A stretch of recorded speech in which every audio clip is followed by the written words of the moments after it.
जय श्री राधे, जय श्री कृष्ण। मंदिर श्री बंसी वाले महात्मा यूट्यूब चैनल अम्बाला शहर की ओर से हम आप सभी भक्तों का हार्दिक अभिनंदन करते हैं। आज हम आपको सुनाने जा रहे हैं कार्तिक मास महात्म्य के 32वें अध्याय की परम पावन कथा। उससे पहले एक छोटा सा शुभ समाचार। कार्तिक मास के सभी अध्यायों की कथा के बाद हम आपको अपने इसी चैनल पर श्रीमद् भागवत महापुराण की कथा भी सुनाने जा रहे हैं। श्रीमद् भागवत महापुराण, जिसको कि सुख सागर भी कहा जाता है, उसकी कथा हम आपको कार्तिक मास महात्म्य के सभी अध्यायों की कथा के बाद 1 दिसंबर से सुनाना आरंभ करेंगे। तो कृपया आप श्रीमद् भागवत महापुराण की कथा को भी हमारे चैनल पर अवश्य सुने। तो अब हम आपको सुनाने जा रहे हैं कार्तिक मास महात्म्य के 32वें अध्याय की परम पावन कथा, जो कि इस प्रकार है। बोल श्री राधा कृष्ण भगवान की जय। अब कार्तिक मास महात्म्य में 32वां अध्याय। सूत जी कहने लगे, हे राजन, ध्वजारोपण अर्थात झंडी लगाना सब पापों को हरने वाला है। हे राजन, जो भगवान के मंदिर में ध्वजा लगाता है वह ब्रह्मा आदि देवताओं से भी पूजनीय होता है।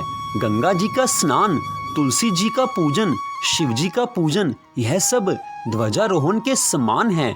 नित्य नियम करके भगवान विष्णु का पूजन करना चाहिए। 2 स्तंभ धाता और विधाता का पूजन करें। हल्दी, अक्षत, चंदन से 20 हाथ भूमि लीप कर अग्नि स्थापित करें। घी, खीर से 108 आहुति देवें। ध्वजा को भगवान के मंदिर में ले जाएं। स्तंभ युक्त ध्वजा विष्णु जी के मंदिर के द्वार शिखर में बांधें। चंदन, अक्षत, पुष्प, धूप दीप से भगवान विष्णु का पूजन करें। भगवान की स्तुति करें। हे चैतन्य रूप भगवान विष्णु, आप प्रसन्न होइए। आप सारे जगत में व्यापक हैं।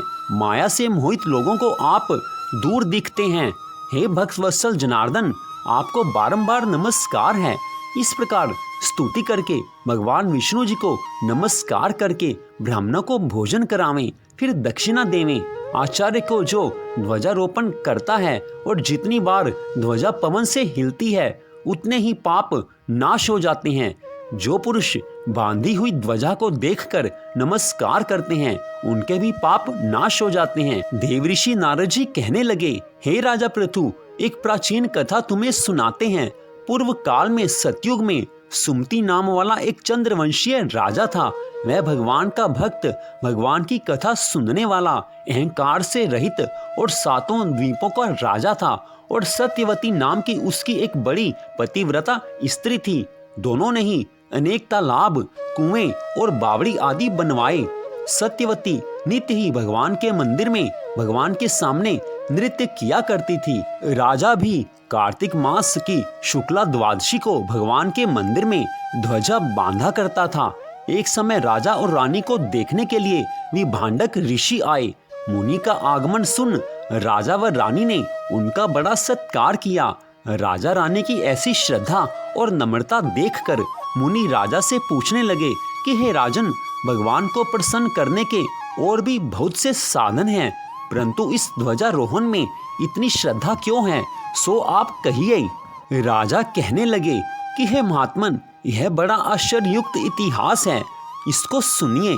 मैं पहले मालिनी नाम वाला कुमार्गी, चुगली करने वाला, धर्म का द्वेषी, देवता और ब्राह्मणों के द्रव्य को हरने वाला, गौ और ब्राह्मण का नाश करने वाला, मांस खाने वाला, चोर, लंपट तथा महापापी था। सदा मदिरा पान और वैश्या गमन करता था। हमारे ऐसे कर्म देखकर भाई बांधवों ने हमको त्याग दिया। मैं वन में आकर एक टूटे हुए भगवान विष्णु के मंदिर में रहने लगा और वन में मैं जंगली जंतुओं को मारकर अपना निर्वाह करने लगा। इसके पश्चात विंध्याचल पर्वत में रहने वाली कोकिलिनी नाम वाली निषाद की कन्या, जिसने अपने पति को मार दिया था, वह दुष्ट भूख से व्याकुल हुई हमारे पास आई। हम दोनों ने अपना अपना वृतांत एक दूसरे को सुनाया। इसके बाद वह वहीं हमारे पास रहने लगी। एक समय संयोगवश जिस दिन कार्तिक शुक्ल द्वादशी का दिन था, हमने एक कपड़े को बांधकर उसकी झंडी सी बनाई और दोनों ही खूब मदिरा पीने से विहल होकर वह झंडी हाथ में लेकर नाचते रहे। सारी रात नशे में नाचते रहने के कारण प्रातः समय हम दोनों ही मृत्यु को प्राप्त हो गए। तब यमराज के दूतों ने हम दोनों को ही बांध लिया और मारते मारते यमपुरी में ले जाने लगे। इतने में ही विमान लेकर भगवान विष्णु के दूत भी वहां पर पहुंच गए और यमदूतों को धमकाने लगे कि हे मूर्खों, तुम पापियों को यमपुरी ले जा सकते हो, धर्मात्माओं को नहीं। परंतु यमदूत भी क्रोध करके कहने लगे कि ये दोनों तो महापापी हैं, इसीलिए हम इनको लेकर जा रहे हैं। इन्होंने अपने सारे जीवन में कोई भी धर्म कर्म का कार्य नहीं किया है। यह सुनकर भगवान के पार्षद कहने लगे कि महाखेद की बात है कि तुमको धर्म और अधर्म का कुछ ज्ञान ही नहीं है। जो बात वेदों के अनुकूल है वही धर्म है और जो वेदों के विरुद्ध है वही पाप है। यद्यपि सारी आयु में यह दोनों महापापों में लगे रहे, परंतु इन्होंने कार्तिक शुक्ला द्वादशी को भगवान के मंदिर में झाड़ू दी, दीपक जलाया, नृत्य किया। चाहे अनजाने में ही इन्होंने ध्वजारोपण की, मंदिर में झाड़ू दी और दीपक जलाया, परंतु इससे इनके सभी पाप नष्ट हो गए हैं। इसलिए यह विष्णु लोक में जाने योग्य हैं। इनको यमपुरी में नहीं ले जाया जा सकता। इनके द्वारा अनजाने में ही बहुत बड़े धर्म का पालन हो गया है।